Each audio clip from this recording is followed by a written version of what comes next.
Sige po, ngayong oras na ito, inaanyayan ko kayo na ngidian ang mga katabi nyo at kamayan habang ating inaawit ang mga kantang ito sa Panginoon. Hallelujah!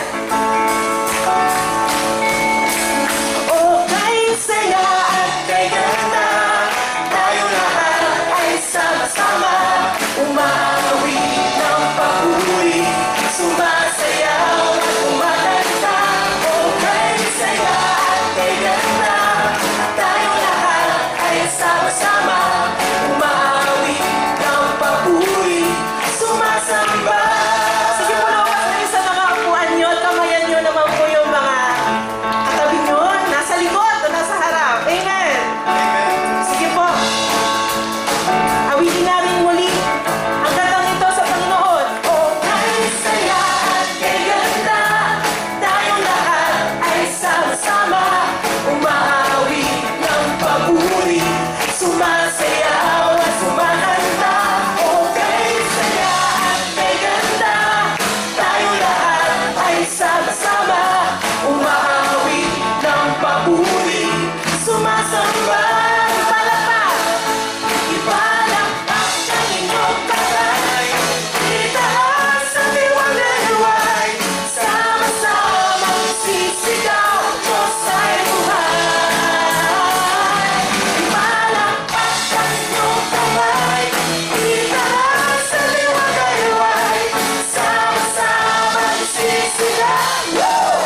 tagumpay.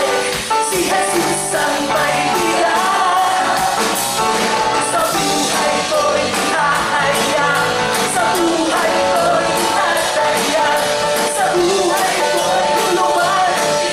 Sino ba sumasalit? Ako'y pinalaya. Tunay ng malaya. At kailan may di na magagabitan. Ako'y may tagumpay. Si Jesus ang may bigat. Sa buhay ko, sa buhay ko'y hahayag. Sa buhay ko'y tatayag. Sa buhay ko'y luluwalhati. Ayaw ko'y malilit. Ako'y pinalaya. Tunay ng malaya. Pumalik. At kailan ako'y may tagumpay. Si Jesus ang may bigat. Sa buhay ko'y hahayag. Sa buhay ko'y tatayag. Sa buhay ko'y luluwalhati. Ako'y lalaya. Tunay ng malaya. Thank you, Lord. At kailan may di na magagabitan. Ako'y may tagumpay. Si Jesus ang may bigat. Sa buhay ko'y hahayag. Sa buhay ko'y tatayag. Sa buhay ko'y luluwalhati. Sa buhay ko'y hahayag. Sa buhay ko'y hahayag. Sa buhay ko'y tatayag. Sa buhay ko'y luluwalhati. Sa buhay ko. Sa buhay ko'y hahayag. Sa buhay ko'y tatayag. Sa buhay ko'y luluwalhati. Yan siya. Give our best worship to the Lord. Lubog ng puso niyong pinaw. Di naman sa'kin tinalitan mo ng galang at saya. At umawi, puso ko'y nabubuhabaw. At di mapipitigilan. At di mapipitigilan. At di mapipitigilan. Kailanman. Hallelujah! Mari pa tayo sumigaw sa Panginoon. Hallelujah! Salit lang. Hallelujah! Oh, we praise you, Lord. We give you all the glory, Lord. Sige, palakpakan pa natin ang mas malakas ang Panginoon. Woo! Yes, oh Jesus. Oh, Jesus. You are indescribable, Lord. We don't have any right words, oh God. Just want to thank you, Lord, for your presence today.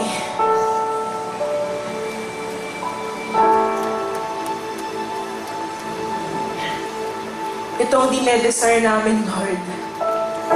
To experience your presence, Lord. Sabi nga,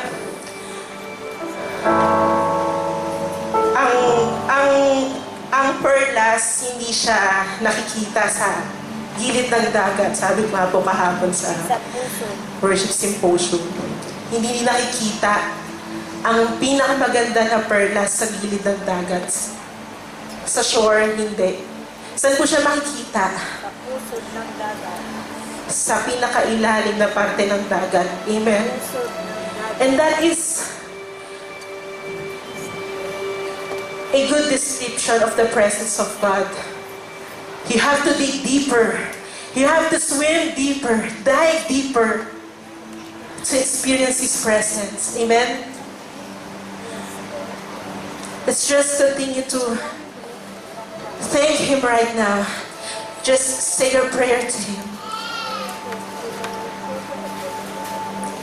Hallelujah. Thank you, Lord, for your presence.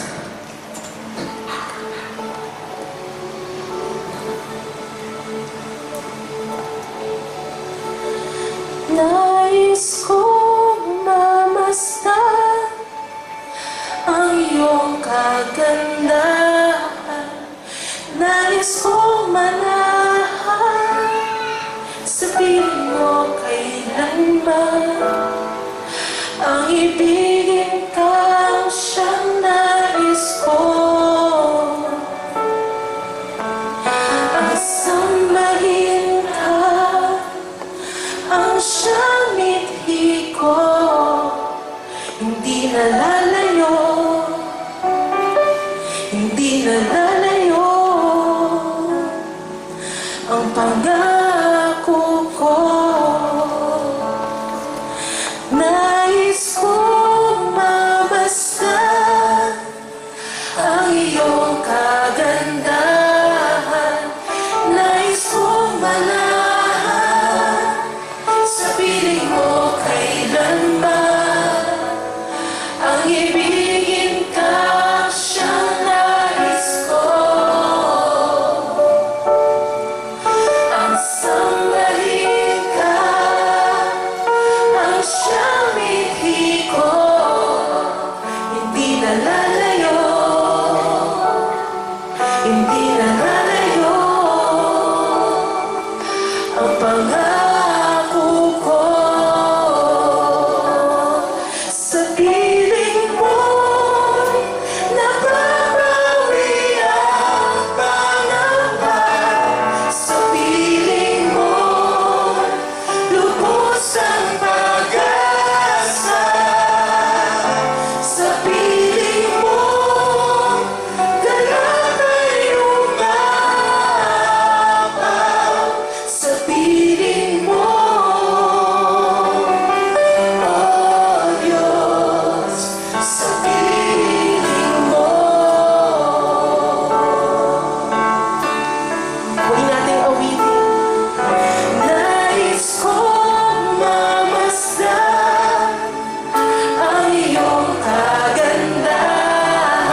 mahilig umawit sa Diyos.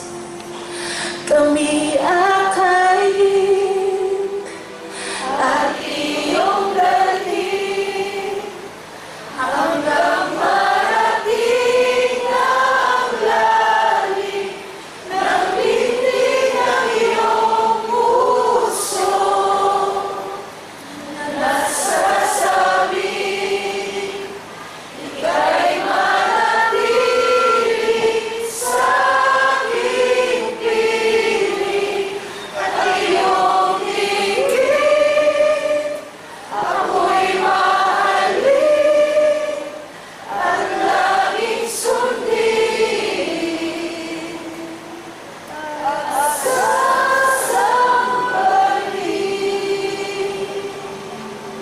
Hallelujah. Pinakamalakas na palakpak para sa inyo.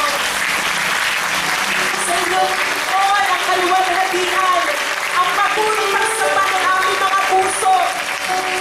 Hallelujah!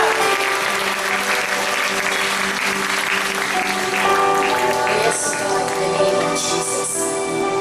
Dakilang Diyos, amang banal, maraming salamat po, Diyos. Nakapisan po namin ang iyong presensya, Panginoon. Kaya mo, Diyos, na manatili ka hanggang sa matapos ang gawain mo ito. Sidlan mo, Panginoon, ang aming puso na excitement, O God, sa pakikinig na iyong salita. For we know when we believe, O Lord, marami kang gagawin sa aming puso. Marami kang hinandang bagay sa amin na kung saan, Panginoon. Kami po, Diyos, ay tatatag. Kami, Panginoon, ay maliliwanagan, O Lord. Maraming salamat po, O God. Lord, minsan pa, lukuban mo, Panginoon, ang buong paligid na ito, O Diyos, ang auditorium na ito, O God, ng iyong kapangyarihan, Panginoon. We invite and we claim the moving of the Holy Spirit, O God, as we declare that only Jesus Christ, O Lord, be glorified in this place. As we declare the Lordship of God be in this place. As we claim, O God, your blessings, O Lord, your healing, O God, your signs and wonders and miracles, O Lord. Father, we claim it in the name of the Lord Jesus Christ. Lord, we thank you. At Lord, sa nalalabi pa pong oras, Panginoon, at sa lingkod mong gagamitin, ikaw po, Diyos, ang maitaas, Panginoon. Hide them on your cross, O God, and let your glory be seen upon them, O Lord. In Jesus Christ, this we pray. Amen. Bigyan po natin ng malakas na palakpak ang Panginoon. Ikaw ba ang malakas? And I give glory to your name. Oh Lord, can I sing glory to your name? For your name is great and greatly to be praised. And I give glory to your name. Give glory to your name.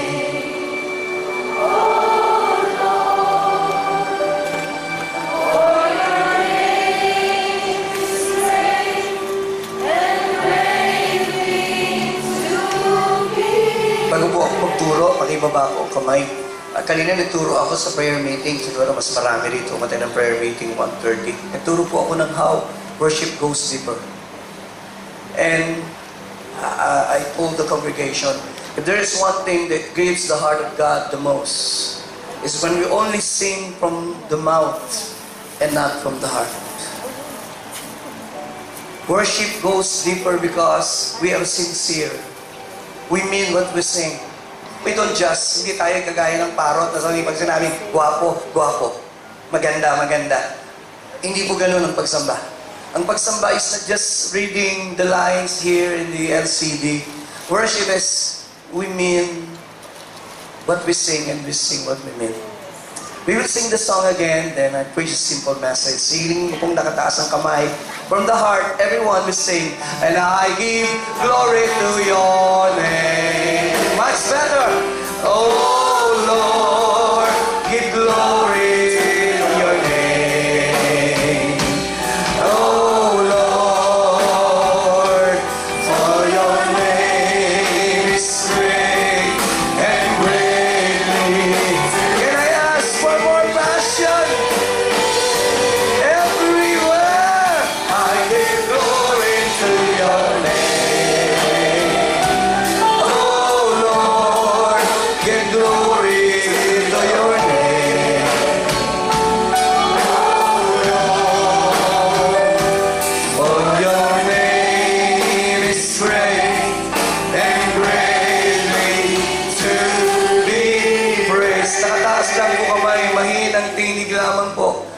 and I give glory to your name.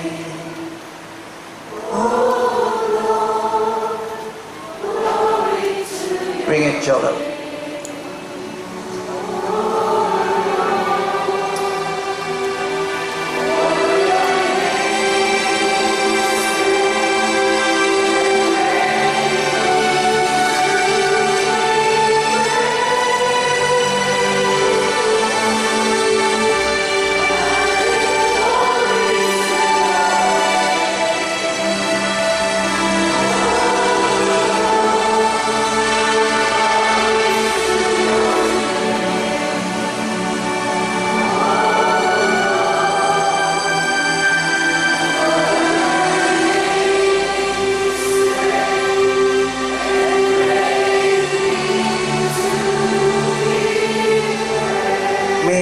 Whisper po sa kanilang kaisipan. Sabi niya, Pastor Joey, hindi mo alam yung pinagdadaanan ko, why I cannot sing. Hindi mo alam yung problema ng pamilya ko. Don't tell me to sing. I cannot. Some are saying that in your spirit. But you know, alam niyo po ba, the time that it's hard for you to sing, when you're passing season ng ganun, yun yung season na gusto ng Diyos na i-elevate mo ang pagsamba mo. Deeper worship comes in hard places ng buhay. Ang pinakamatatamis at makabuluhang awit po sa kasaysayan ng Kristyanismo ay nasulat sa panahon ng pinakamalungkot na panahon ng kanilang buhay.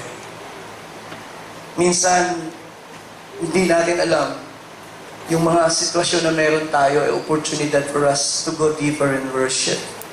So many songs we sing, hindi natin alam, kinakanta natin sa panahon na yung sumulat pala depressed. Yung As the Deer Panted for the Waters, alam niyo ho bang depressed si Asaph nung isulat niya yun, downcast ang kanyang kaluluwa. And yet, ang lalim ng kanyang pagsamba. Alam niyo ho bang Psalm 63, sinulat ni David sa panahong nagre-revolt ang kanyang anak na panganay, gusto siyang patayin. And yet, sinulat niya po yun.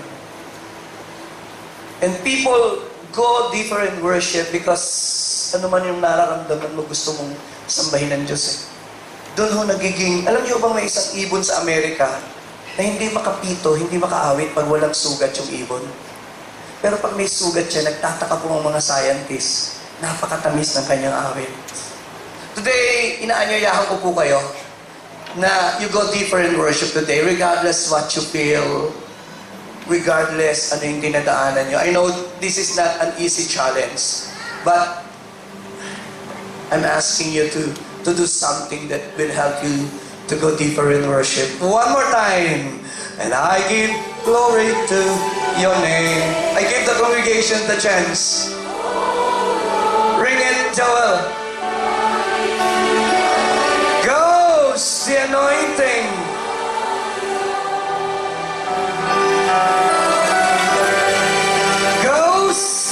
Anointing.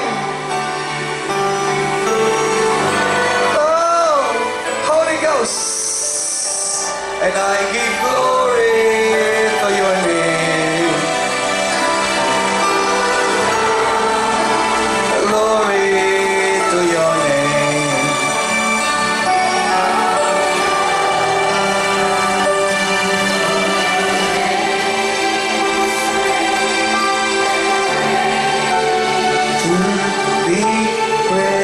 This time, hum the song and enjoy the presence of the Lord.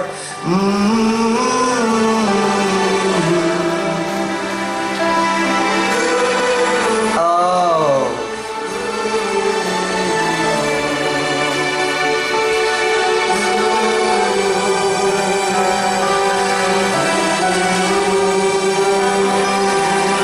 Oh my. The Spirit of the Lord is touching the place. The spirit of worship is rising within your heart and within your spirit.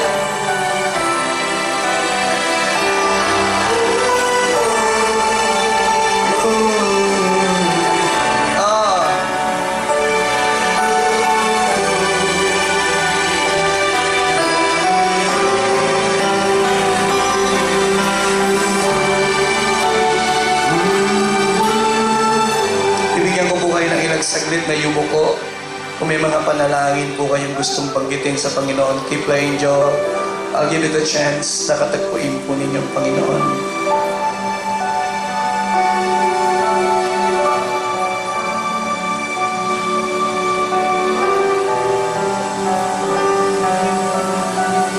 Oh, thank you, God the Holy Spirit. Thank you for sweeping this place today. And I pray that allow me to deliver your message not with enticing words of man's wisdom. I pray that you will speak to every man and women who come today to this service. May you bless us as we promise to give you the highest praise. And everybody will say in a great amen. Malakas na palakpak po sa Panginoon. Makakaupo po tayo. Magandang hapon po. Madalas nakaupo lang ako sa tabi at hindi ako nagtuturo. Supposed to be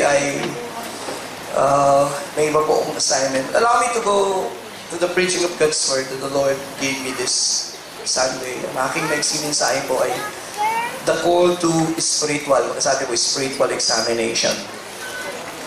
Sa banal na kasulatan, let me say that I consider this as one of the most searching exhortations given in the Bible. Marami pong mga exhortation sa Bible, pero isa sa one of the most powerful exhortation ni Apostol Pablo po ito sa church ng Corinto. Alam niyo po ba, ang church ng Corinth ay isang church na sangkatutak ang problema. At the end of the letter of Paul to the church of Corinth, he issued a very strong exhortation. Babasahin ko po yung New King James Version, NIV, yung 2 Corinthians 13 verse 15. Na ang sabi po, basahin natin kami show. Ang sabi po dyan, examine yourself as to whether you are, pakisabi po, in the faith. Very strong po yung exhortation ni Pablo. Pakisabi po, test yourselves. Dito po nakalagay, do you not know yourselves? Pansinin niyo po, yung yourselves, pag guguhitan niyo yung Bible niyo, 3 beses makikita. Ang naging problema ng church ng Corinto, masyado silang mapamuna. Masyado silang mapanuri. Ang nakalimutan nilang suriin ay ang kanilang sariling pananampalataya. Ito po ang ating topic. Nature naman ng tao po yun. Mas madali nating makita yung puwing ng iba, yung dungis ng iba. Pero parang tayo hindi natin nakikita yung mali sa atin. Yan po yung konteksto ng ating topic. Pero ang ganda ng The Message translation, and allow me to read. Sabi po, test yourselves to make sure you are solid in the faith. Sabi niya, don't drift along taking everything for granted. Sabi niya, give yourselves a regular check-up. Sino po dito ang regular talaga nagpapa-check-up? Pag 40 ka na, 50 ka na. Kami po required magpa-check-up, chini-check pa eh. Required ka na magpa-check-up. Alam natin yun, blood test, ano pa ang mga test? Maraming test para tingnan yung ating kalusugan. Pero ang topic po natin ngayon, hindi physical test. Ang topic po ay spiritual test. Sabi po, test it out. If you fail the test, you do something about it. So, ang aking maiksing sermon idea, kung saan iikot lang yung ating topic, ay ito po. I believe that self-examination, when rightly pursued and practiced, will bring great benefit to our Christian life. Sabi ko, most neglected ito. Pero pagka ito po'y ginagawa nating regular, nagkakaroon tayo ng pagsasaliksik ng ating sarili, nakatutulong po. Simulan po natin, 3 bagay po. Number 1, examining your spiritual life is essential to your growth and health. Yun po ang unang nakita ko. Ang pagsasaliksik natin ng ating personal na buhay ay mahalaga po sa paglusog natin. Importante pong ma-examine natin yung ating spiritual na buhay. Kasi importante yung tinatanong mo, may evidence ba ng change sa buhay ko? Marami po sa atin dito, you've been Christians for many years. Pero naitanong mo na ba? Napansin ba ng mga tao na talagang buhat nang makilala ko ang Panginoon? May transformation ba? Yun, medyo mas pababawi na lang natin. Itong tanong na lang, itanong mo. Kung maitatanong mo sa asawa mo o anak mo, itanong mo mamaya, wag na ngayon. Pakitanong mo sa kanya, mas madali ba akong pakisamahan ngayon? Am I getting easier to be with? Mga simpleng tanong, mas madali ba akong pakisamahan ng mga tao? Mas gusto ba nila ako ngayon, yung ugali ko, how I treat people? Doon po natin makikita yung ating spiritualidad. Sometimes, hindi natin nakikita. So, examining your spiritual life, magpapakita ng ating growth. Normally po, kaya natin ini-examine yung ating sarili. Kaya nga nagbibigay ng exam ang mga guro para malaman kung nasaan na tayo. Where are we now in our walk as Christian? Nag-grow na ba tayo? So, yun po yun. Pangalawa, examining your spiritual life is commonly ignored or neglected. Siguro, a year ago, anniversary po natin dito sa Green Hills. Kasama ko yung buong pamilya ko. And then, dala ko po yung service ng sasakyan. Doon po sa NLEX. Na-flat po yung gulong sa likod. Running flat. Buti na igilid. So, ikaw naman, bilang driver, chine-check mo yung tubig, chine-check mo yung yung fluid. Ang hindi ko po na-check, yung reserba. Nung tinatanggal, chinak na po yung gulong, nung tinatanggal na yung reserba, pati ho yung reserba pala malambot.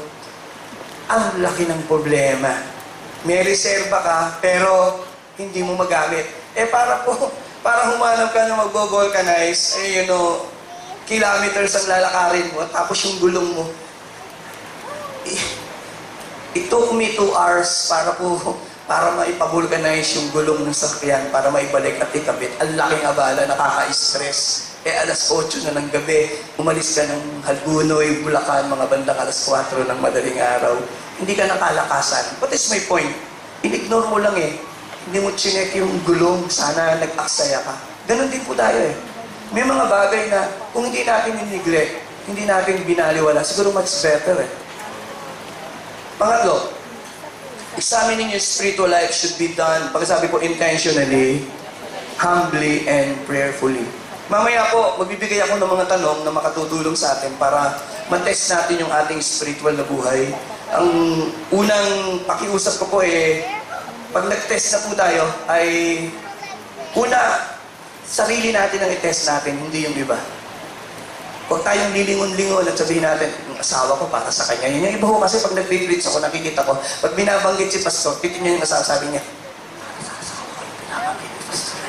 minsan gano'n yung ibang mga nakikinig ng Word of God Pag nakakapakinig ng salita ng Diyos, lumili nga pa at sasabihin, para si kanya yun kilala ko siya. Sana hindi gano'n pag nakikinig. Sana yung application ng Word of God para sa atin. And then, we need to be honest, pag narinig natin yung Word of God, sasabihin natin, dalawa po ang tutulong sa atin para masaliksik ang ating puso, ang ating spiritualidad. Pakisabi po, Word of God. Yun ang unang sukatan. Hebrews 4 verse 12, sabi roon, for the Word of God is alive and powerful and sharper than any two-edged sword, piercing even to the deciding asunder of the Spirit. Ang talaga kung magsasaliksik ng ating spiritual na buhay, salita ng Diyos, walang kapalit yun. As we listen to the Word of God today, allow the Word of God to penetrate even the dividing soul of the Spirit and allow the Word of God to judge the thoughts and the attitudes of the heart. Mahalaga po yun. Hayaan mo, Panginoon, habang nakikinig ako, mangusap ka sa isip ko. Pangalawa kong tutulong sa atin para ma-check natin ang tama ang puso. Pakisabi po, Holy Spirit. Saan mababasa? John 16 verse 8. Ang best na makapagsasabi kung may mali sa puso natin ngayon, Holy Spirit. Hindi si Pastor Joey, hindi yung sasabihin ni Pastor Joey, ang sasabihin mo lang, Lord, gamitin mo si Pastor Joey habang nagpipreach para maikorek ako, baka may mali ako. Let us allow the Holy Spirit to speak to us. When He comes, He will convict the word of guilt in regard to wala pong makapag-correct sa atin, makapag-convict sa atin higit sa Holy Spirit. Regardless gaano kagaling yung preacher. Only the Word of God and only the Holy Spirit. Simulan na po natin ang pag-aaral. Una, tingnan natin, Pastor Joey, gaano ka-spiritual, gaano ka-biblical ang spiritual examination. So, I need to lay down ilang scriptures na magsasabing ang self-examination ay biblical. Popular prayer of David, Psalms 139, 23, and 24. Sabi ni David, search me, O God. Pwede po bang samahan niyo ako magbasa? 1, 2, 3. Search me and know my see, lead me in everlasting. Ganda po, ano? Isa-isayin natin. Sino po ang inaanyayahan ni David na magsiyasat sa kanya? God. Sabi niya, search me, O God. He's inviting God. So, tama po yun. Panginoon, saliksikin mo po ako. Pero ano po ang pinasasaliksik niya? Number 1, know my I pray na sasabihin natin ngayong gabi, Panginoon, saliksikin mong puso ko. Pangalawa, know my thoughts. Know my thoughts. Ang laman ng isip at laman ng puso. Normally, ang laman ng isip ay siyang laman ng puso. Ang laman ng puso ay laman ng isip. Kaya sa Bible, yung heart at saka mind, isa lang ang translation. From the Hebrew word, lev, at saka kardia sa Griego. But it speaks about the seat of authority ng isang tao. Ang nagigiya sa atin, ano ikikilos natin ay ang laman ng kaisipan at ang laman ng puso. At kung anong laman ng puso, ikaw yun. At kung anong lumalabas sa bibig. Then, ang sabi ni David, saliksikin niyo po ako, if there is any, pagkasabi po, offensive way. Napakagandang prayer, toro, buong buo. Pinapasaliksik ang puso, pinasasaliksik ang isip, at pinasasaliksik ang kanyang pamumuhay. Sinasabi niya, Panginoon, ipakita niyo mga po sa akin, baka may mga ginagawa ako na nakasasakit sa inyo na hindi ko alam. Posible po ba yun? Posible po ba na may mga ginagawa tayo offensive sa Diyos hindi natin alam? You think it is possible? Say amen. Amen. Yes. Minsan may mga taong ang na-offend sa atin, hindi natin alam eh. May mga taong sobrang pagtatampo sa atin. Tapos sabi natin, ha? Bakit ka nagtatampo? Sabi niya, natatandaan mo yung sinabi mo. Sabi niya, hindi ko alam yun. Na-offend pala kita. Minsan, may ganun pong aspeto. Possible we're doing something offensive to God and to man and we don't know. Kaya mahalaga po yung self-examination eh. It is possible na offend mo yung asawa mo, hindi mo alam. Na offend mo yung kaibigan mo, yung kapatid mo. Possible po yan eh. Kaya unless i-reveal ng Diyos, hindi natin maitatama yung relasyon. Pangalawa po, Lamentation 3:40-41. Ang konteksto po, galing ang Lamentation sa Tagalog ay panaghoy. Nasulat po ito ni Jeremiah sa panahon ng pagkatapon nila sa exile sa Babylonia. At habang sila naghihirap, ang sabi ni Jeremiah, let us search up and examine our ways. Minsan po pag dumadaan tayo ng mga problema din, hindi rin maganda yung takbo ng buhay natin. Maganda rin mag-examine tayo ng ating sarili. Baka kaya dinadaanan natin yan, may mga bagay na mali. Hindi ko po sinasabing lagi, baka may mga bagay tayong nagawa na naka-open sa Diyos. Mamaya pag-uusapan natin ang pagdating ng mga bagyo. May dalawang klase ng bagyo na dadating sa buhay mo. Isang bagyo dahil wala ka sa kalooban ng Diyos, gusto kang itama, at bagyo gustong itest ng Diyos ang buhay mo. Mamaya we will talk about that. Pangatlong verse is in Haggai chapter 1 verse 5. Ang sabi po ng salita ng Diyos, eksakto, now therefore thou said the Lord of hosts. Pakibasa nga po, consider your... Sabi ng Panginoon, pwede bang ipakita natin doon sa NIV, Ayan. Yung verse 5 muna. Dito ang nakalagay sa verse 5, Haggai din. Now this is what the Lord God Almighty says. Sino po ang nagsasalita? Diyos. At ang sinasabi ng Diyos sa mga panahon ni Haggai, mga Hudyo, give careful thoughts to your ways. Dalawang beses po, tingnan natin, inulit na naman ng Lord sa verse 7. Sabi, give careful thoughts to your ways. Inuulit po yan. Pag nag-aaral ka ng Bible, inuulit ang isang bagay, ibig sabihin importante.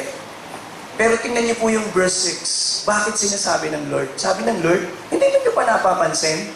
You have planted much, but have harvested little. Ang dami mong tinanim, pero konti ang inani mo. Kumakain ka, pero hindi ka nabubusog. Umiinom ka, pero hindi ka nasasatisfy. Nagdadamit ka, pero nagiginaw ka pa rin. At higit sa lahat, trabaho ka ng trabaho, kita ka ng kita, pero parang naguhulog ka sa buslo. Sabi ng Lord, hindi mo ba napansin? Bakit? Consider your ways. May mga kilala po kong tao, buong buhay nila. Wala silang ginawa kundi magtrabaho at kumita. Suma total, walang naipon, walang bahay, wala kahit ano. All their buong panahon ng buhay, nagtrabaho sila. May kilala po akong isang artista, buong panahon sikat. Pero nung magkasakit, alam mo, magpapadoktor lang wala. Kailangan pong lumapit sa Sibak Party List para humingi ng pampadoktor. Pero kilalang artista. All years ng kanyang buhay, Can you imagine? Ilang tao yung ganun? Hindi nila na-consider yung kanilang buhay. At sabi niya, bakit ganun? Nagtrabaho, masipag naman. Pero sabi ng Word, bakit hindi mo i-consider yung buhay mo? What's wrong with you? So yun po yung mga panawagan. At yung pinag-aaralan natin kanina, yung 2 Corinthians chapter 13, verse 5, ang sabi ni Pablo, examine yourselves, whether you are in the faith. Grabe po yan, ha? So, what do you mean by examination? Papaiksiin natin. Definition. Sa Greek word, ang galing sa salitang dokimaso, ang ibig sabihin to test, to prove, with expectation of approving, to discern, alamin, siyasatin.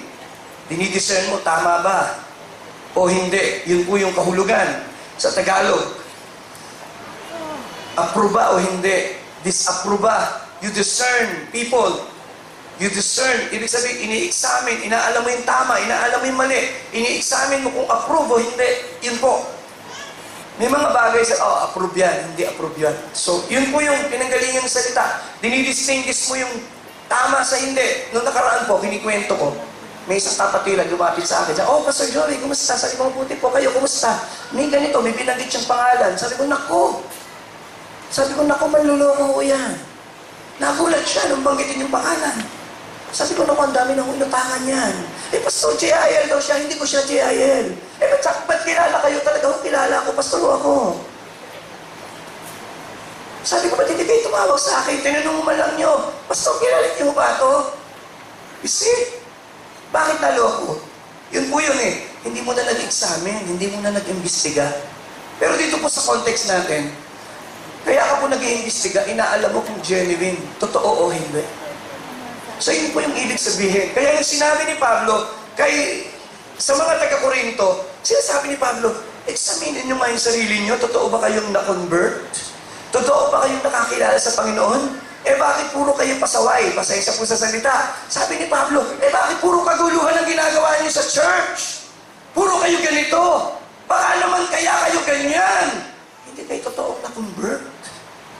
Yun po yung una na interpretasyon ng mga nagtuturo. Parang sinasabi niya na, baka hindi ka tayo totoong nakakilala, hindi genuine yung conversion niyo. So, isa po yun. Pangalawa, sinasabi nila, nung sinabi ni Pablo, baka sinasabi mo na nakakilala ka lang sa Panginoon, hindi ka naman talaga nakakilala. Ilan pong umaate ng church at sinasabing sila nakakilala sa Panginoon, pero hindi nagkaroon ng talagang conversion. Umaawit, nagdadala ng Bible. Mahalaga po yun. Because at the end of the day, pakita natin, Matthew 7:21.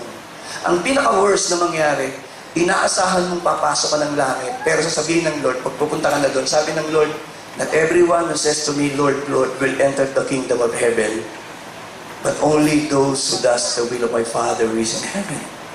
Masakit po na sasabihin ng Lord isang araw, hindi kita nakikilala. I never knew you. You depart. Kaya importante po na ngayon pa lang, magkaroon tayo ng pagsasaliksik. Sapagkat dapat maitanong sa sarili ko na, o ba talaga na-convert? O ba talaga nakakilala sa Panginoon? Meron ba akong born-again experience? Meron ba akong conversion? Meron ba akong pagkakilala sa Panginoon? Yun po yung topic natin. So pinakikita ko lang po na importante pala yung masagot ko ngayong hapon, yung pagiging genuine ng pagiging Kristiyano ko. Yun po ang topic natin. So we need to examine. Punta po tayo sa pangalawang puntos. Pangalawa, kailan dapat examinin? The perfect time to conduct spiritual examination. Naglagay po ako ng ito lang, mabilis lang po. Number one, when we come to the Lord's table, tayo po nag-Holy Communion.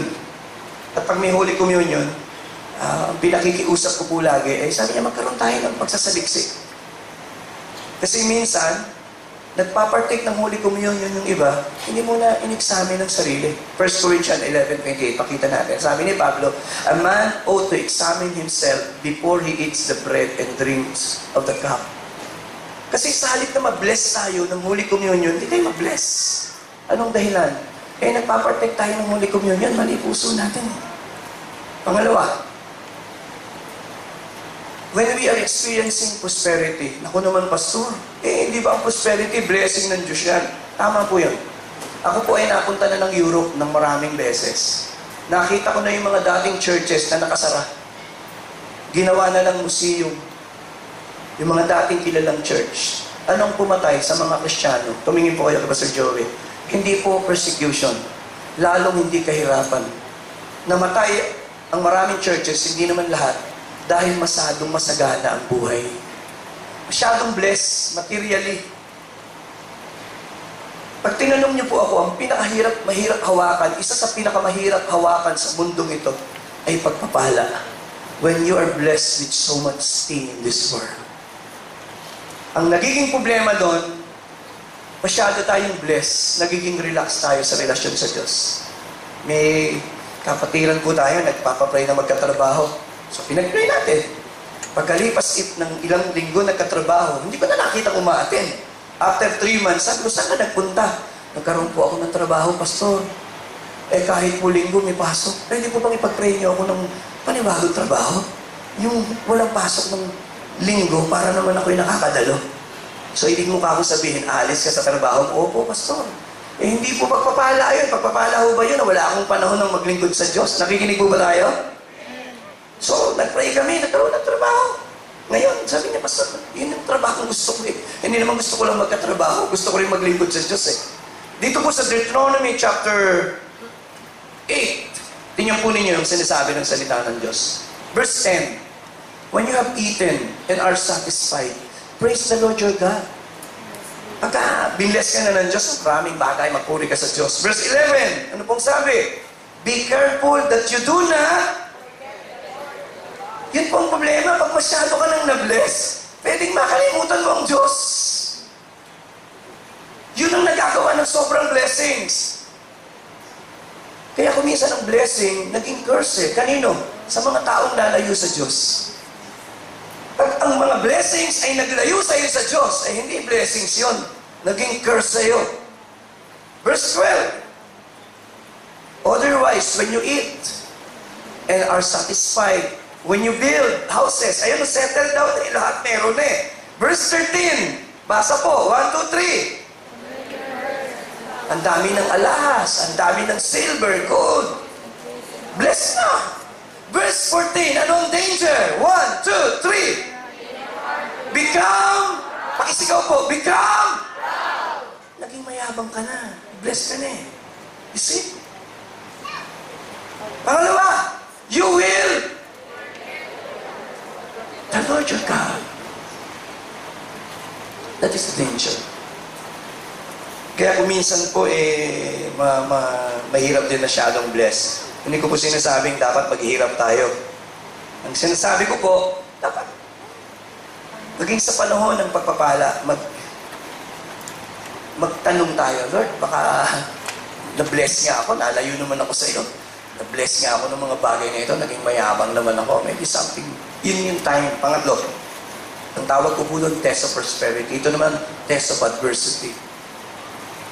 When we have experienced adversity, kanina binanggit ko yung 2 bagyo. May 2 bagyo sa Bible na nakita po ako. Ang isang bagyo ay pinadala ng Diyos sa isang lalaki, isang propeta, na lumalayo sa kalooban ng Diyos.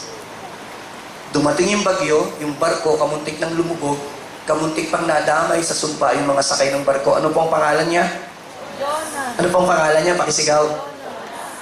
Nako, yun ang mga mapanganib na kasama, yung mga taong wala sa kalooban ng Diyos. Nako, huwag mong tingnan sabi yung katabi niyo eh. Baka siping wala sa kalooban ng Diyos. That's the point. Meron pong kinikwento si Pastor Rolly na sumakay yung nabangga at habang yung nililigtas yung driver, nilagay sa ambulansya, nabangga naman yung ambulansya. Pangalawa, sabi niya, hinahabol ng kamatayan yung taong ito eh.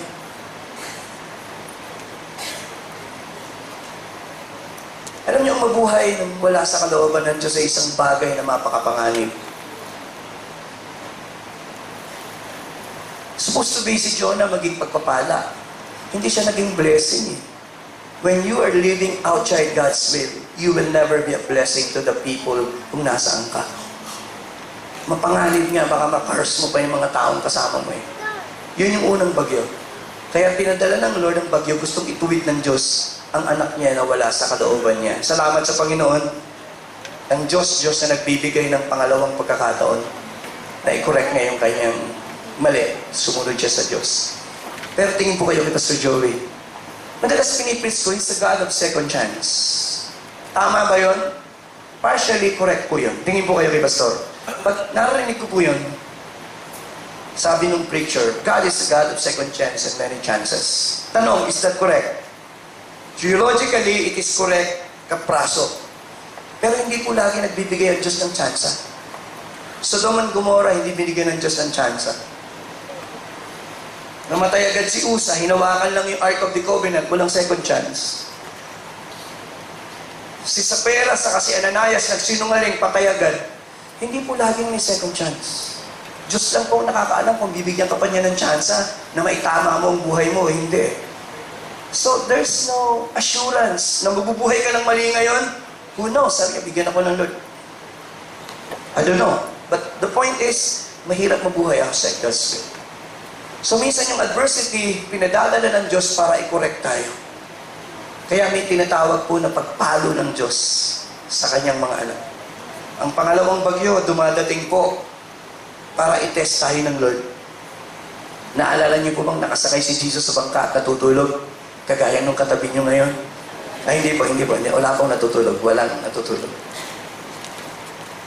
At dumating yung bagyo, nag-aalala yung mga alagad. Sabi niya, Lord, lulubog na tayo!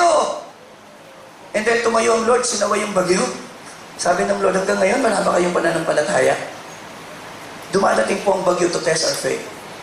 So, mahalaga po yun. Pang-apat, kailan dapat saliksikin ang puso? Pwede po bang pakibasa? 1, 2, 3. Pwede po bang mas malakas? 1, 2, 3. Di po ba? Yung lahat ginagawa mo na, pero barren and fruitless pa rin yung paglilingkod mo. Di ba dapat magtanong ka sa Lord, what's wrong with this business? I'm doing my best. I'm doing everything. Bakit di kami mabless? What's wrong, Lord? Lord, sabihin mo. Lord, ipakita mo naman. Ayoko mabuhay ng ganito, Lord. Lord, ayoko mabuhay ng fruitless and barren na buhay. Lord, you call me to be fruitful, John 15:16. Pero kung if I am fruitless today, then something is wrong, Lord. Tell me. Search my heart, Lord. May bagay bang hadlang, Panginoon? Madalas po, pag nagpipreach ako, nagpipray ako sa tao, pag hindi ko maramdaman ang presensya ng Diyos, nagtatanong po ako eh. Sasabihin ko agad, Lord, may nagawa ba ako na naka-open sa'yo? Kaya hindi ka nakikinig sa aking panalangin? Nagtuturo ako parang, umaawit ako parang wala. I cannot sense your presence. Kayo po ba nagtatanong pag hindi nyo nararamdaman ang presensya ng Diyos? Dapat nagtatanong tayo. Lord, what's wrong, Lord? Lord, anong problema? Bakit di ko nararamdaman ang blessing mo? Bakit di ko nararamdaman yung pabor mo? Eh dati naman, Lord, lagi ako may pabor. Meron po akong kilala na napaka-anointed na kabataan. At alam nyo, na-inlove siya sa isang lalaki at nag-live-in sila. At nung mabuhay sila sa live-in, mula nun, hindi na naramdaman ng babae ang presensya ng Diyos. At habang dumalo siya ng isang service, sabi niya sa pastor, hindi ko maramdaman ng presensya ng Diyos. Eh, prophetic pala yung pastor. Sabi niya, nung sumama ka doon at makipag-live-in sa babaeng yun, sa lalaking yun, that is the time the presence of God left because you grieved the Holy Spirit. Don't expect God's favor and presence when you're living in sin. Huwag mong asahan ang pabor ng Diyos. Hindi mo itataas mong kamay mo sa pagpapala. Gusto mong i-bless ng Diyos, sa kaliwang kamay mo kahawak may kasalanan. At itinataas mo yung kanang kamay mo, sumasamba ka sa Diyos. Pero dito sa kaliwa, itinatago mo sa Diyos yung kasalanan ginagawa mo. Nagbibiro ka ba? Are you kidding? Are you joking, God? Number 5. When revival is needed in the church, that is very basic. Number 6, binibilisan ko po. When our prayers do not seem to gain the ear of God. Sabi ng Psalm 66 verse 18, if I regard iniquity in my heart, the Lord will not hear. Ito po ang ganda ng salin, if I had cherished sin in my heart. Naikwento ko na po, paulit-ulit yung naikikwento. May nadalaw po akong isang pastora. Hindi po GIL, dinalaw ko sa church, sa hospital, may sakit. Baluktot po yung kamay. So, na-burden ako, nag-pray po ako. Nagpahinding ang lusin niya, kung kinas out ko yung sakit, baluktot pa rin yung kamay. Inanuin ko na yung langis, baluktot pa rin yung kamay. Sabi na, tatanong ako, sabi ko, naglingkod mo to eh. Bakit? Parang hindi ko nakikinig. Lingkod mo po ito, Lord eh. And then the Lord impressed upon my heart, sabihin mo sa kanyang magpatawad siya. So sinabi ko, Sora, huwag kayo magagalit ha. May mga tao bang hindi kayo mapatawad? Umiyak na po siya. At siya po ay yumuko at nililis niya yung kanyang long sleeves. Pinakita niya yung mga pasak. Sabi niya, I'm a battered wife, pastor. Galit na galit ako sa asawa ko. Sinasaktan niya yung kalooban ko. Sinasaktan niya pa ako physical. Walang nakakaalam. Pastor, sa iyo ko lang sinabi.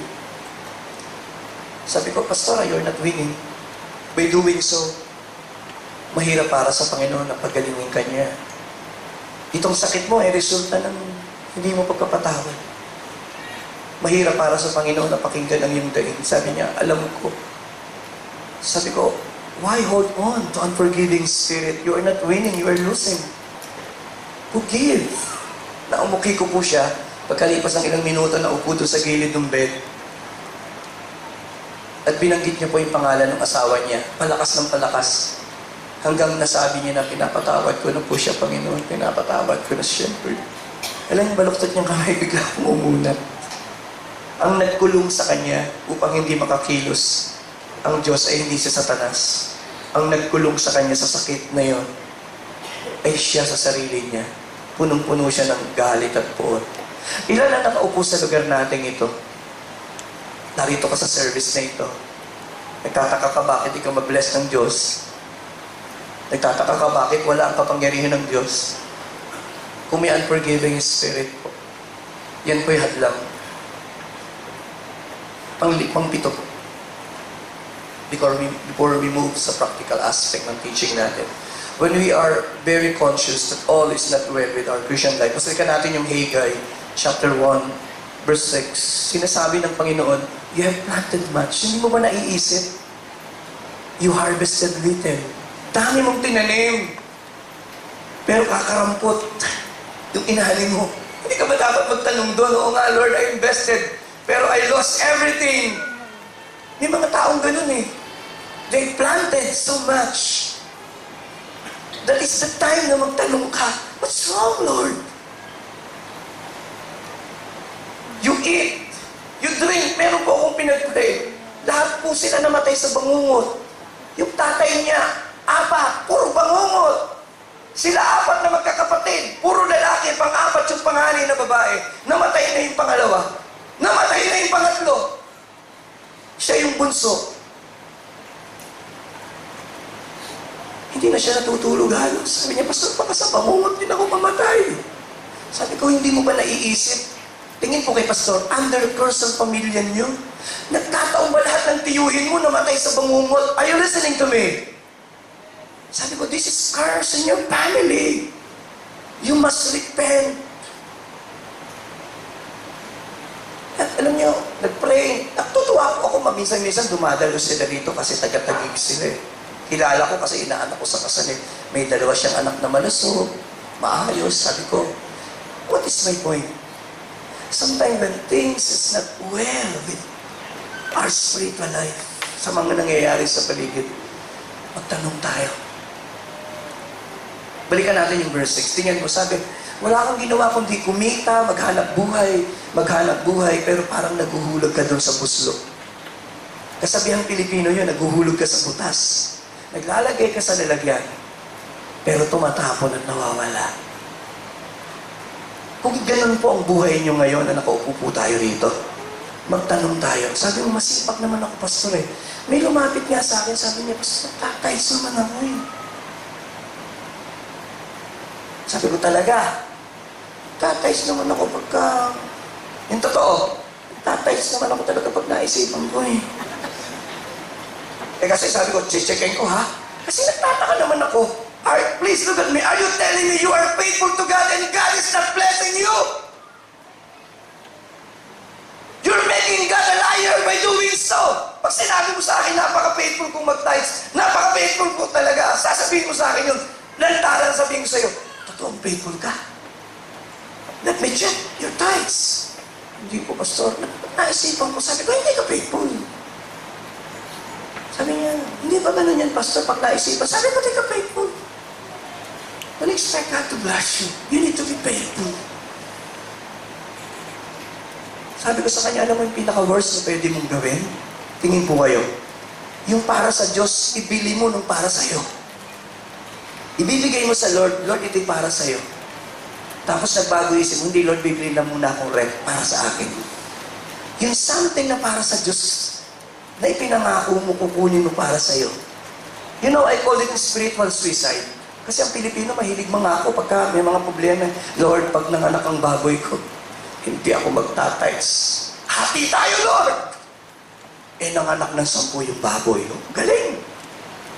Pagkatapos ng 2 linggo namatay, nagtayo yung 5. Ang sabi nitong Kristiyano, Lord, kinuha mo na yun sa'yo. Tinira mo yung akin.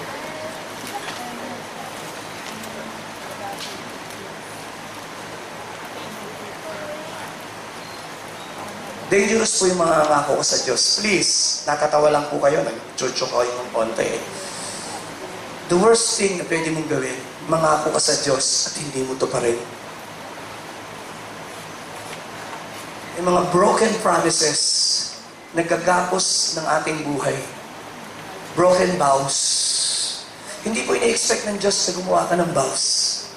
Pero pag ginawa mo, fulfill it.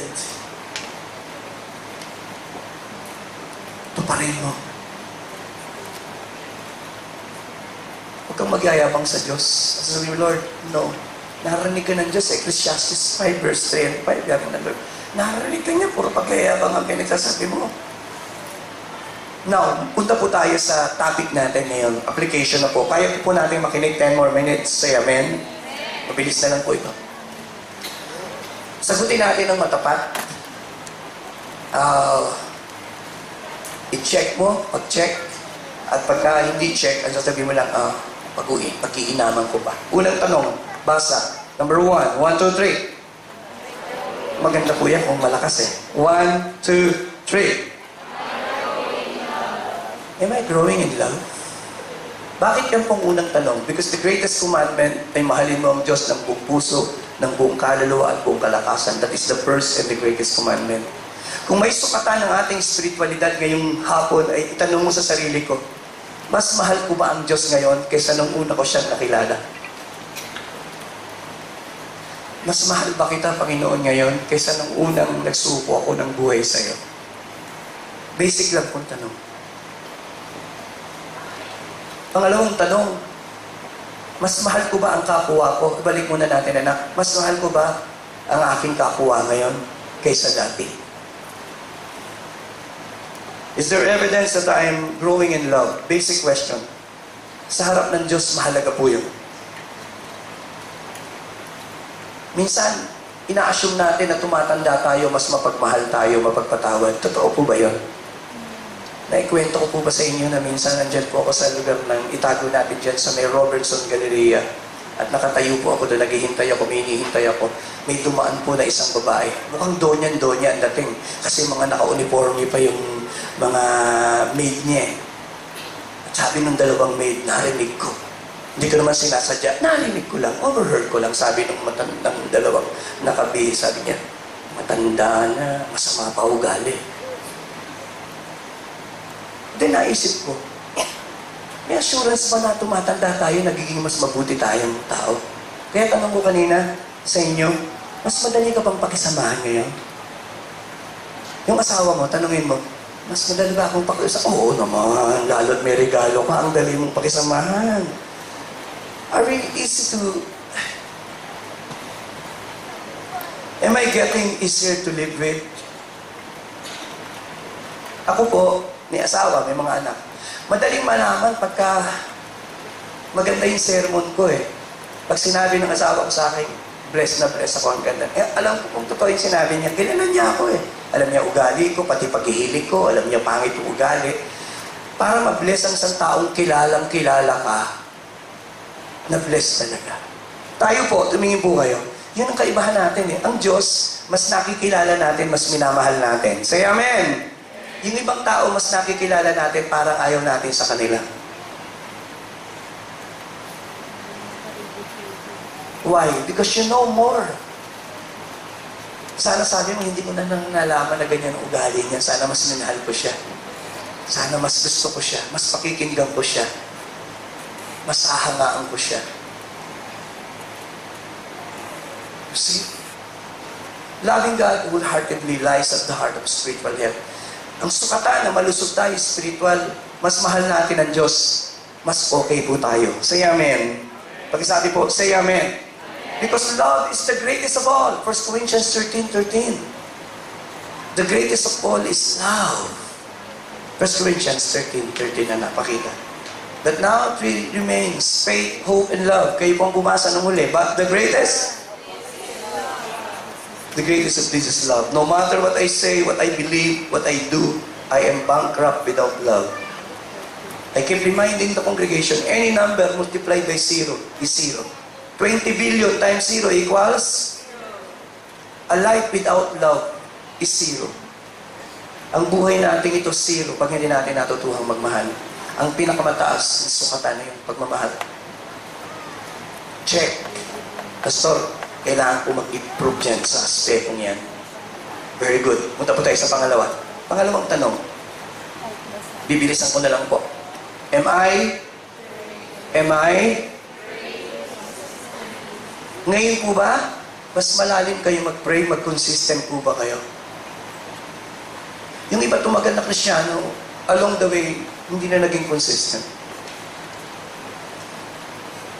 At ito po, observation ko lang. Maraming akong kilalang Kristyano, pag tinanong ko, may secret place ka ba ito? Basta lang ng secret place. Kung saan ka nagpipray regular, doon ka nag-aaral ng salita ng Diyos, doon ka lumuluhod, doon mo kinakatagpo ang Diyos. Alam niyo po, karaniwang sagot sa akin, sabi niya, hindi ko masabing meron, pastor, kasi ako kung saan lang ako eh. So many Christians today, inconsistent ang kanilang prayer life. Kapag inconsistent ang ating prayer life, maybe something is wrong spiritually.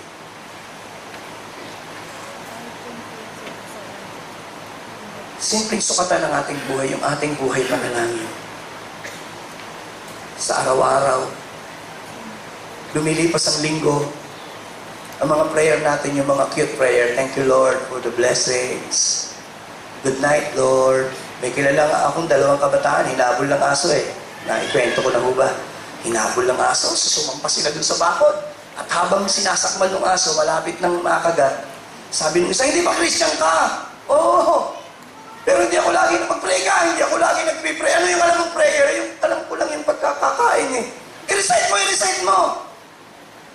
Sabi ng kabataan, Lord, thank you Lord for the gifts that we're about to receive. Nakagatin ng aso, yun ang prayer. Lord, thank you Lord for this blessing. Nakakatawa ho, ano? Kumisan po, pag dumadating yung mga bagyo ng buhay, tingnan, hindi mo alam kung saan napasok. Kung may isang bagay, we need to repent. Prayerlessness. I will ask Joel to play the piano. Pwede po bang kahit ilang saglit ay yumuko tayo?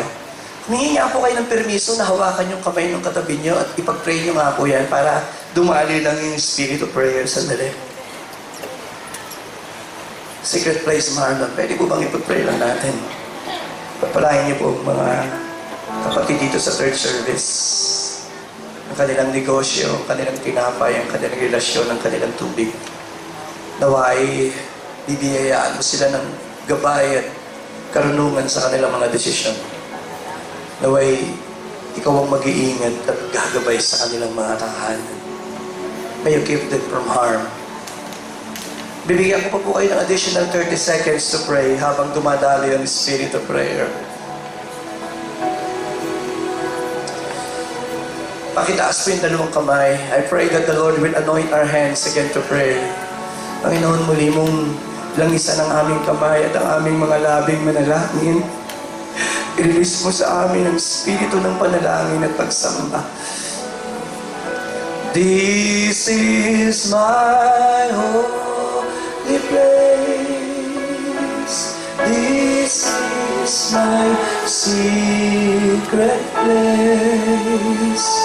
Receive my love and grace as we stand. Papalain niyo po sila.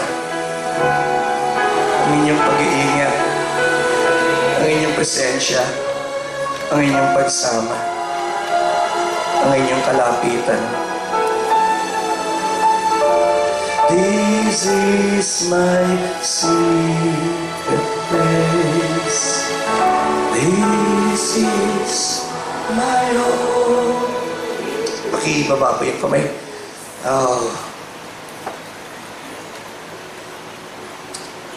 Ang isang sukatan ng ating spiritualidad, yung babaw at lalim ng ating panalangin. Doon po natin makikita yung pangatlo. Mabilis na lang po. Am I spending appropriate time, remain Joel, reading and meditating on the Word of God? Ang isang sukatan po ng lalim natin yung salita ng Diyos. Kami po na naborn again sa dekada 80 sa Arroyo High School. Doon po ako naborn again noong 1980. Estudyante pa po ako noon. Nag-aaral po ako sa National University, engineering student ako. So, kompleto po ako ng gamit, ng technical pens, lahat. So, si Brother Eddie, pag nag-preach, may notebook po ako, susulat ko lahat ng verses. Kasi, bago lang eh. So, lahat ng verses na marinig ko, susulat ko po yun dun sa aking. At ididikit ko po lahat doon sa wall. So, bago pa lang akong Kristyano, ang dami ko nakabisang Word of God. If anyone is in Christ, is a new creature, the old is gone and the new has come. I have been crucified with Christ. It's no longer I who lives, it's Christ who lives in me. In the faith now, I live in the flesh, I live in the faith of the Son of God who loves me and gave Himself for me. So many verses po. At hindi ko po alam, yung pala importante sa pagiging Kristyano. Marami pong mga Kristyano, pag tinanong mo, nag-i-invest ba ng time sa salita ng Diyos? Ang problema po, hindi. Kadalasan nga lang, nabubuksan ng Bible pagka umaate ng church, makikinig ng sermon. Pero sabi ng Psalms chapter 1, 2, and 3, sabi doon, but his delight is in the law of the Lord, and the law of the Lord, in the law of the Lord, he meditates day and night. Yan po ba kayo? You delights in the law of the Lord. And in the law of the Lord, you meditate day and night. Verse 3, ang sabi po doon, he's like a tree planted by the streams of water that yields its fruit in season and whose leaf does not wither, and whatever he does, he prosper. Ang ganda po ng description ng isang taong. I think, yan po ang isang problema sa church today.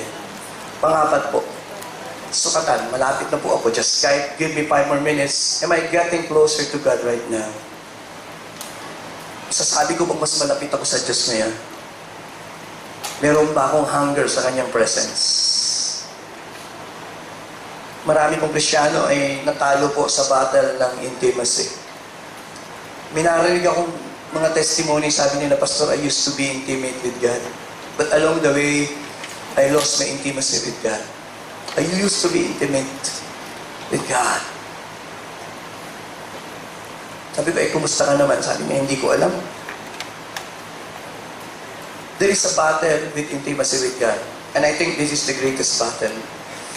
And the enemy desires to steal more than anything our intimacy with God because he knew that the moment na makuha niya yung intimacy, he gets everything. The most important sa buhay ng isang Kristiyano yung kalapitan mo sa Diyos. Sa pagsamba, sa panalangin. When you lose that, you lose you lose the battle.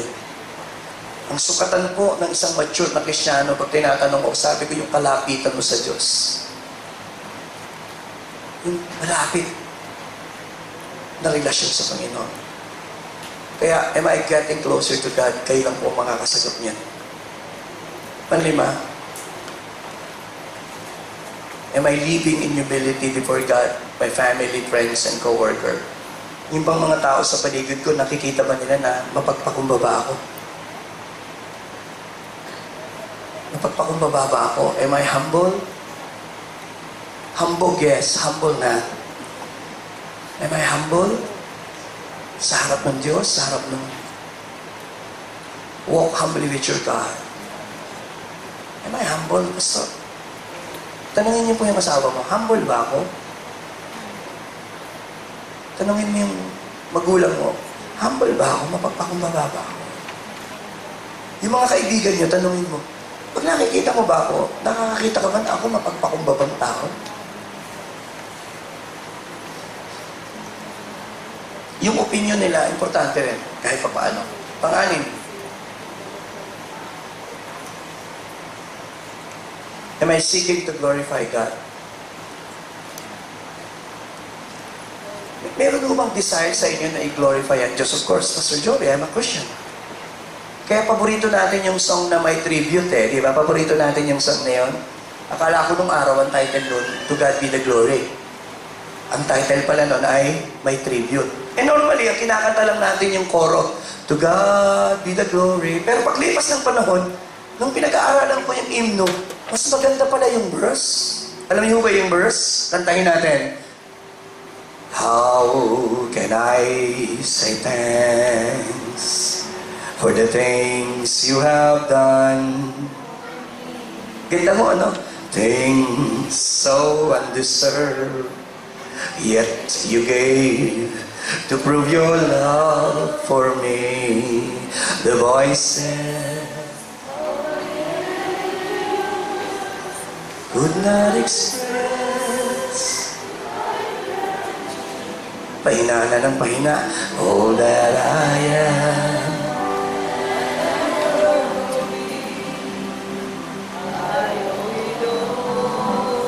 Pero ako po, pag tinanong niyo ako ano yung paborito ko yung pangalawa, yung bridge. Ito yung bridge, tingnan niyo po. So let me live. Di po ba ang ganda? Pwede mo bang lakasan niyo yung pangatlong linya? And should I gain?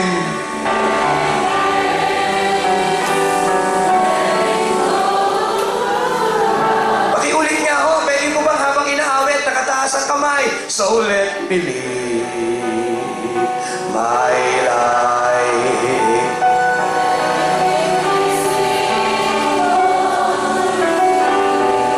Pakilakasan niya po. And should I gain? Let it go to Calvary. Kayo nga po. To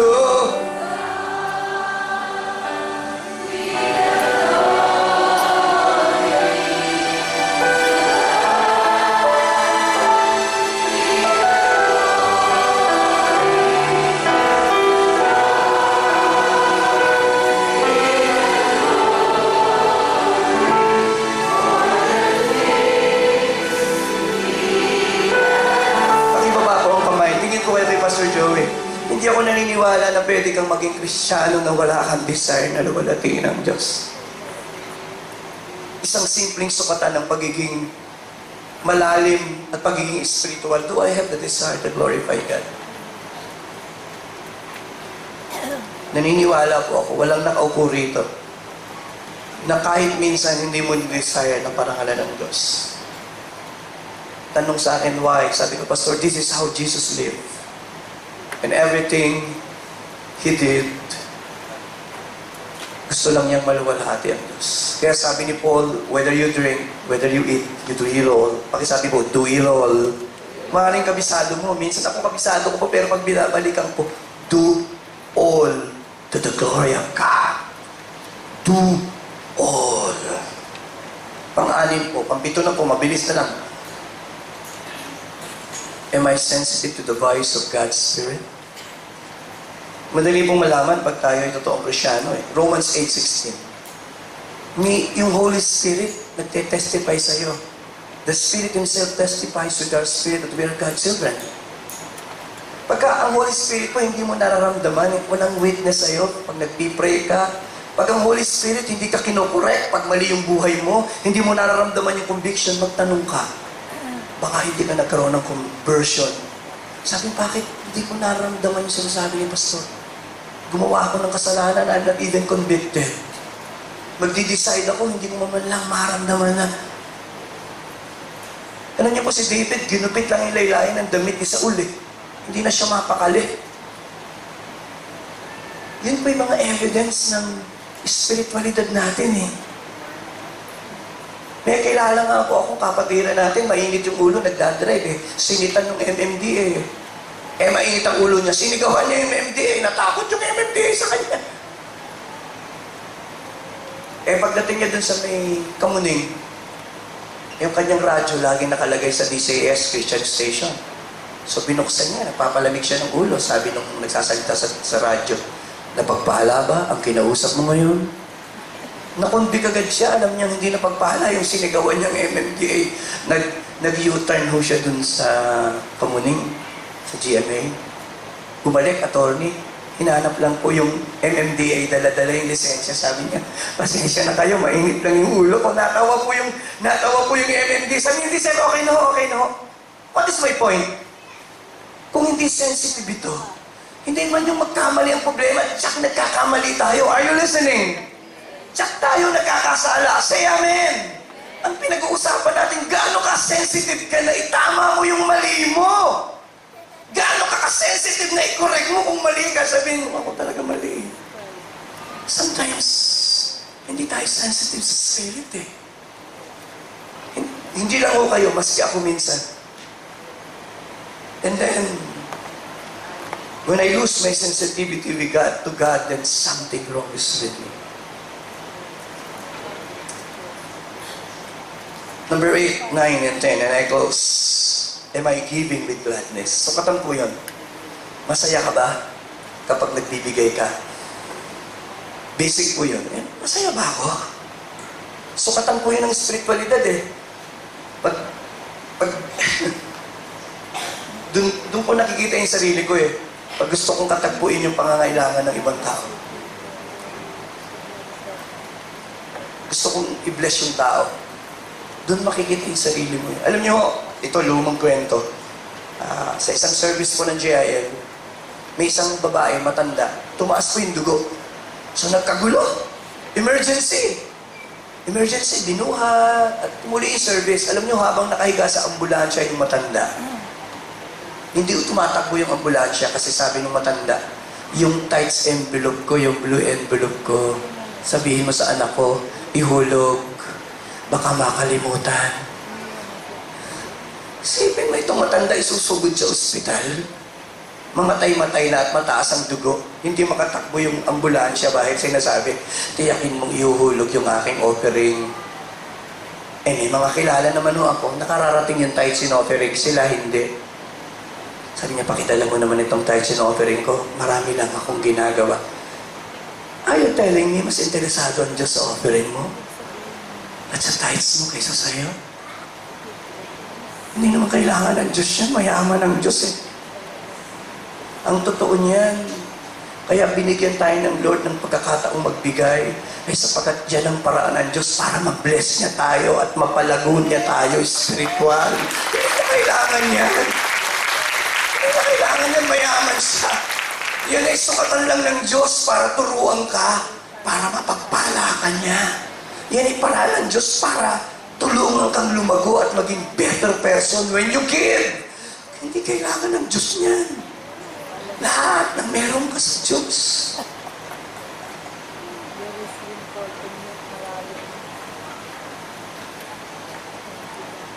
Nine.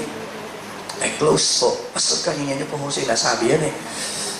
I'm almost there. Para sabi mo, am I worshiping with joy? Masaya po ba kayo na narito kayo ngayong hapon? Yung totoo lang, pumalakpak nga po talaga yung masaya na narito ngayong hapon. Mukhang hindi niyo ako makukumbinsi ngayong hapon na narito kayo. Masaya kayo. Kung minsan yung iba nasa church, pero iniisip, sana nasa mall na lang ako. Mainit dito. Sana nandun ako sa laro ng PBA, nanonood na lang ako. Nakikita tayo ng Diyos eh. Am I worshiping God with joy? Gusto joy. Last, am I serious serving God? Nakikita ba ng Diyos na masaya akong pinaglilingkuran ko siya? You know, mahalaga po sa Diyos yun. Sabi po, never be lazy, but work hard, serve the Lord enthusiastically.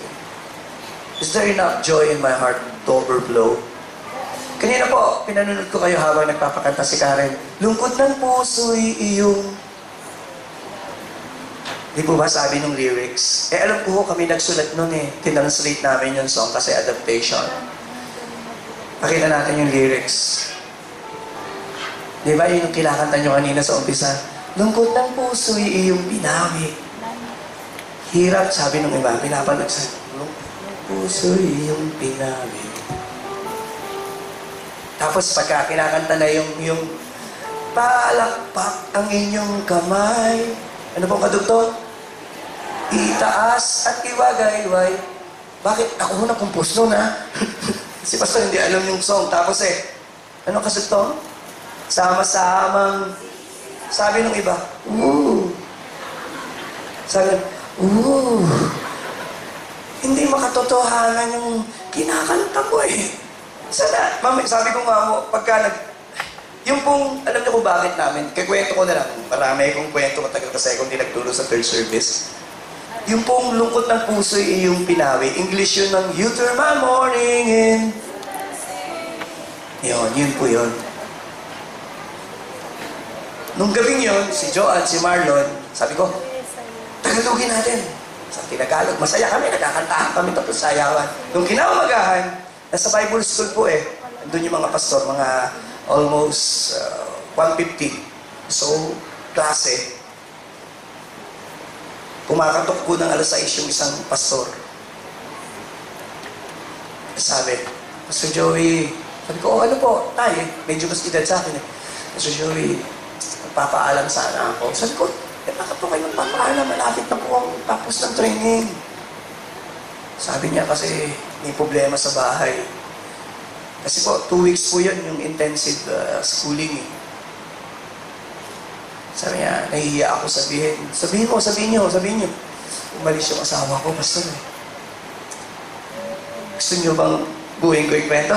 Wag na lang. Hindi ko alam kung saan nagpunta eh.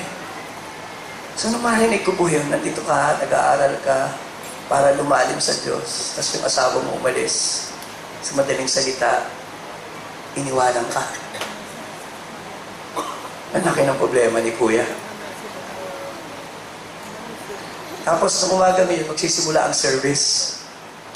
Halos lahat po ng estudyante alam. So lahat po, mga nakarinig ko mag-pray, alam ako, Panginoon, Diyos, yung mga panalangin, alam mong talagang bigat na bigat sila doon sa kalagayan eh.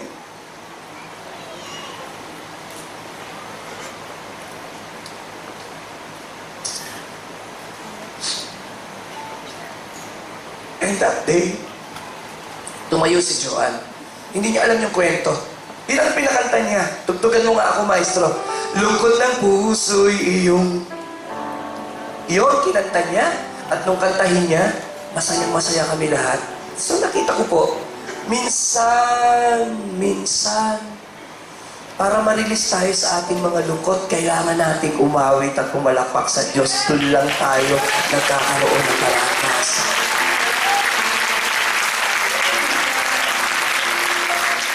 Kaya sabi ko sa inyo, minsan, yung magpuri, madali. Iba yung sacrifice of praise. Yung malungkot ka, may kabigatan ka, pero papalakpak ka at sasambahin ng Diyos. Nakikita po ng Diyos yun.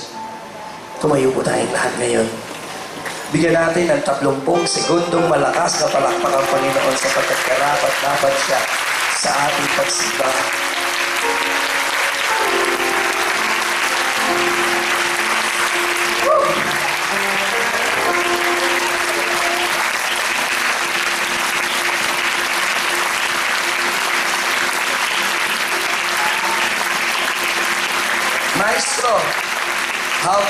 How can I say thanks? Let's sing the song as we close. How can I say thanks for the things that you have done for me? Things so absurd, yet you gave to prove your love for me. The voices of a million angels could not express my gratitude.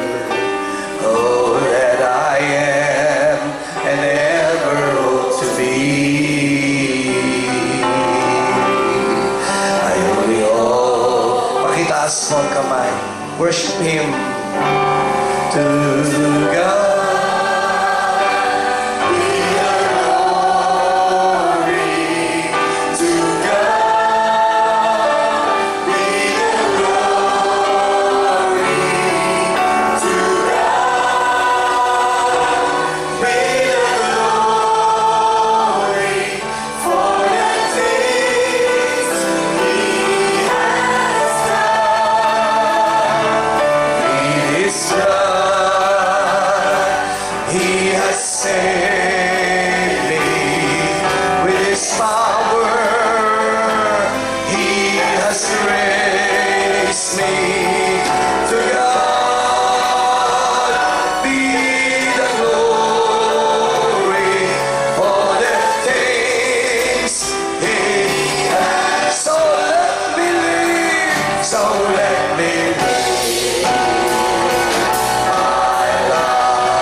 He has done. Bring it, Joel.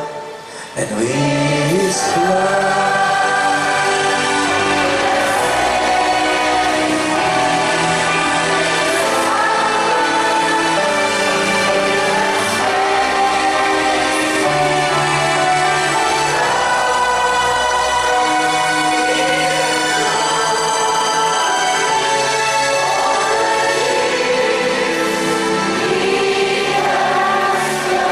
So let me live for the last time, kaya't hayaan mo. Mag-aalay na lahat sa'yo. At kung ako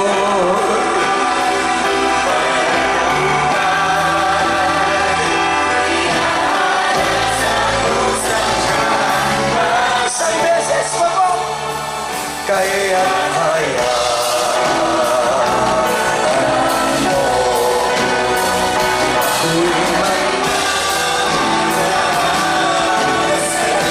sabay-sabay nga po. At kung ako'y may tagumpay, iaalay sa krus ng Kalbaryo. Sa Diyos ang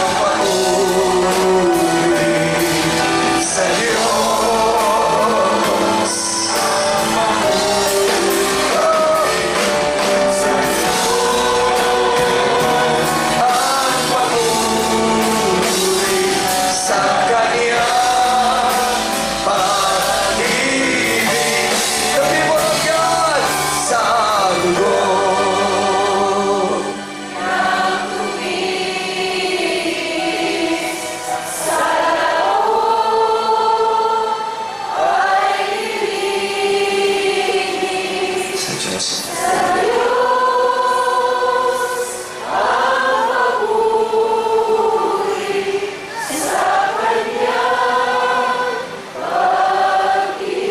Ibig. Yumuko po tayong lahat. Bibigyan ko kayo ng ilang saglit na manalangin. Pour out your heart in prayer. Nakikinig po ang Panginoon. Kanina pa po niya idinidil ang inyong puso. Mga dapat bang itama, ipaalis, ipaayos. Panginoong Diyos, the best I can, the best I knew, I preach your word.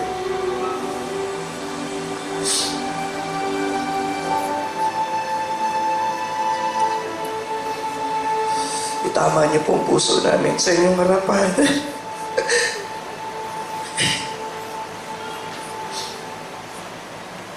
Huwag mo hayaang matapos ang service na ito.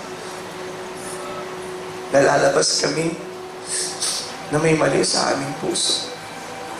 Bigyan mo kami ng lakas. Talikuran ang lahat ng ito. Tumingin po kayo kay Pastor Joey. Tapos na po ako. I'll pray for the moment. Tumingin po kayo. Nagturo po kanina. Ito ang message ko, the same message. And then after the message, may lumapit sa aking babae. Sabi niya sa akin, Pastor, magpapapray ako sa inyo, mabigat ang problema ko. Pero wala akong lakas ng loob. Nakakomatos yung asawa ko, pero hindi kami kasal. Wala akong lakas ng loob na humingi ng himala. Kasi alam kong mali yung buhay namin. Naisip niyo po ba yun? Kabigat. Narito ka, nangangailangan ka ng himala. Kailangan mo ng sagot ng Diyos. Pero wala kang lakas para itaas ang mukha mo at sabihin, Panginoon, sabi ko, magpipray tayo, ate. Hihingi tayo ng himala. Basta mangako ka after this prayer, tatama mo yung buhay mo. Pakitaas po ang mga kamay. Pagpalain niyo po ang inyong mga anak. Always give us the courage to do what is right. Hindi laging madaling itama ang buhay. Nawa, sa salita mong inyong aming narinig sa biyaya ng Banal na Espiritu, tutulungan mo kaming mabuhay ng tama at matuwid. May you give us the courage to do what is right and pleasing in your sight. Lord, I pray na bibless mo ang tinapay ng inyong mga anak. I-bless mo ang kanilang tubig. May you keep them from harm. May you grant them the favor of God and the favor of men. And most of all, implant thy word deeply into their hearts. Allow them to please you. In the name of the Father, the Son, the Holy Spirit. Magandang gabi po. I love you all. Good night. God bless.